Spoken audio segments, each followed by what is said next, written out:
What's going on, everyone? We're here in Kyle Field. I'm Alex Miller with the Eagle, joined by Travis Brown. This is the Monday post-press conference recap, sponsored by the Ranch Harley-Davidson in College Station. The Aggies, they had their bye week last week, Travis, and now they're gearing up for the second half of the season. Got a road trip to South Carolina. Hey, it is the battle of the Bonham Trophy.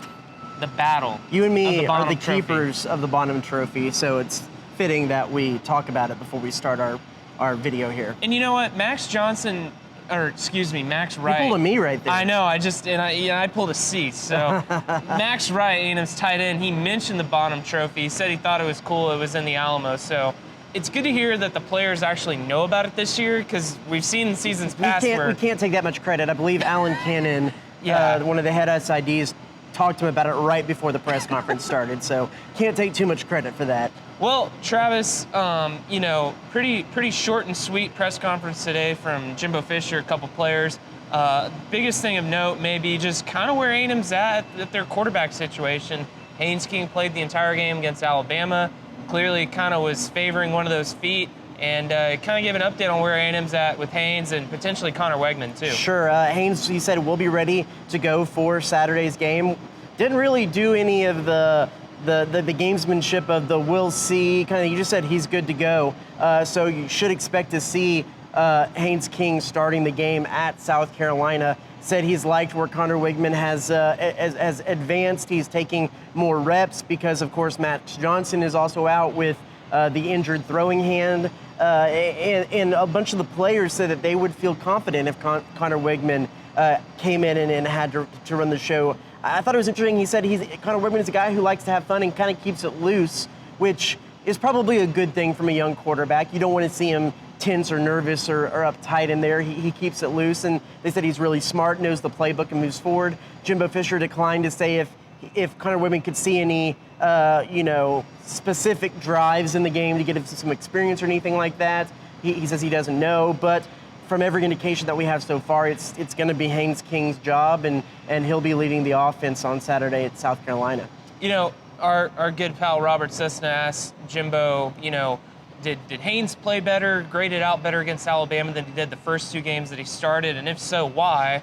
And, Jimbo kind of gave an interesting answer, just how, collaborative effort really helped Haynes have a better performance against the Tide versus those first two games against Sam Houston, especially App State. Yeah, you saw the offensive line block a little bit better. There was a little bit more time in there. Wide receivers were running more routes, but I think that the most important thing was that wide receivers were catching contested balls. That was not something they've done most all of the season coming up here, namely Evan Stewart and Moose Muhammad, two guys that were able to get out there and catch some balls in traffic and gave the quarterbacks a little bit more confidence throwing the ball to them. There weren't drops. They were able to pull those balls in and be strong at the point of attack there when catching the ball. So I think there is something to that the offense was just playing well all around him. Not only did King play a little bit better in that game. A&M's been dealing with injuries kind of all around, but Jimbo kind of declined to answer where some of those guys were at and their health status this week. He said that there's a key time to have a bye week. He says kind of any time's key to have a bye week in the middle of the season, that some guys were able to heal up on some bumps or bruises. Declined to mention if any of these players were going to be out for the season. I know Jordan, we'll call him Jordan Moko because I can't pronounce that second name, with the offensive lineman, tweeted and put on social media that he had surgery, but wouldn't say if he's done for the year or not. So they're keeping their injury reports a little closer to the vest this year. But it's an interesting thing because they have, I believe, about 14 or 15 players who potentially could be banged up, not playing, seeing limited action because of injury over the course of the last few games. That roster of guys who might be wearing the yellow jerseys is pretty high, but we didn't get any answers really on those guys' status for the game other than Haynes King.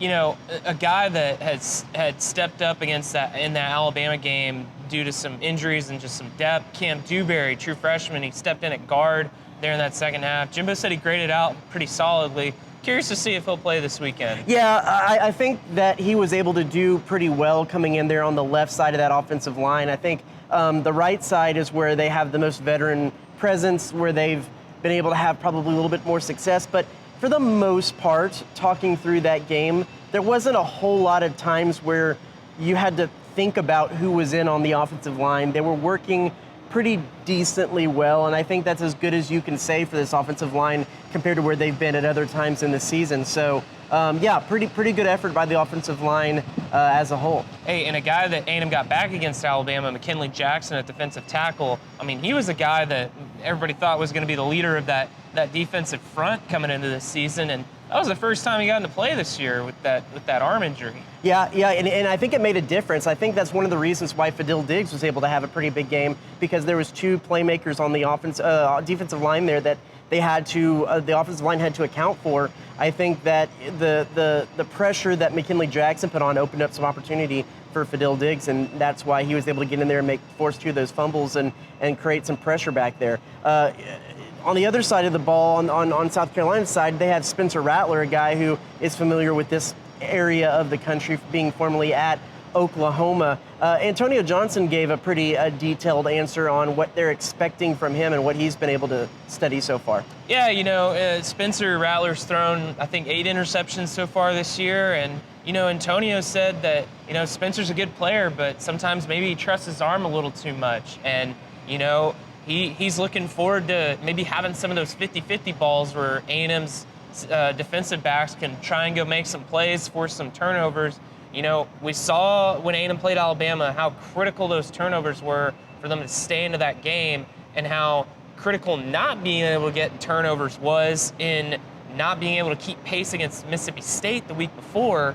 So coming into this game, you got to think that that's something A&M's got their eyes on, and maybe those DBs are getting out with the receivers on those jugs machines this week, knowing that, they may have a chance to catch a pass or two. I think this is something we'll probably get into a little bit more next week going into that Ole Miss game, because it's going to be even more of a factor in that game. But A&M, and something we talked about in our kind of mid-season grading podcast last week, A&M is last in rushing defense in the SEC, and it's going to be something that needs to improve in these weeks coming up, especially that Ole Miss game. Some guys talked about that a little bit today. What stood out to you from some of those conversations? Yeah, I mean, Antonio Johnson said it pretty clear. I mean, A&M knows they need to have an emphasis in that run defense. And, Jahmyr Gibbs rushed for almost 300 yards a couple weeks ago against A&M. And, yeah, I mean, it's kind of been a thing where, A&M's played mostly a 3-man front, and teams have been able to just get a little push on them. And 5-on-3, I mean, it kind of math works out, right? Right. So, when A&M switched to that 4-man front against Alabama, that's when that defense really tightened down in that second half once Bama got that 10-point lead. If they can get some guys healthy, I mean, I think that might be part of the reason why they've been running that 3-man front so much. They just haven't had the depth there where they thought they would.